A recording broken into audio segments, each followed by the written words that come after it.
Several years ago, my father and I traveled to Colorado Springs to visit my sister who had moved there a few years prior. We decided that we would climb Pike's Peak on one of the days while we were there.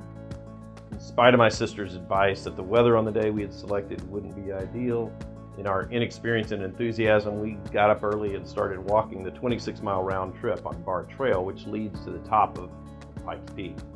Initially, the path is well groomed with curbs on the sides and even slopes gently downward. The first mile is a breeze. As you might imagine, things get more difficult. The trail, of course, begins to slope upward and gets more rocky, and the elevation begins to get the better of you. By noon, we were not even halfway up. I figured that if we pushed, we could make it up to 7 miles within 3 hours and simply take the last railway back down at 3 o'clock. The next mile took about half an hour. The mile after that took even longer. There was no way we were making it in time.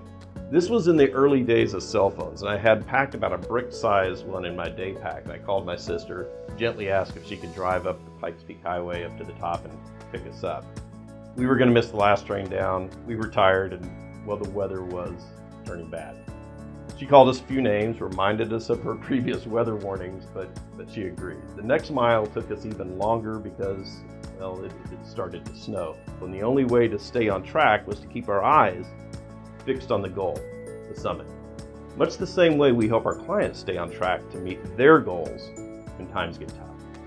When we finally reached the top, my sister wasn't there. No one was there. I called her back, asked her how much longer it would be, and that's when she told me the Park Service had closed the road because of, well, you guessed it, snow.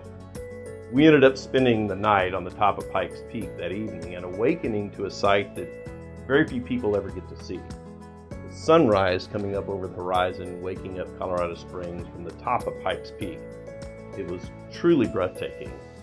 I guess the point is that if we have goals that we want to achieve, be prepared, because sometimes the circumstances beyond our control will make the path less clear and challenging, and it may not go as planned.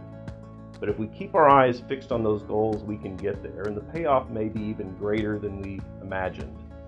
It's like the sunrise from a mountaintop.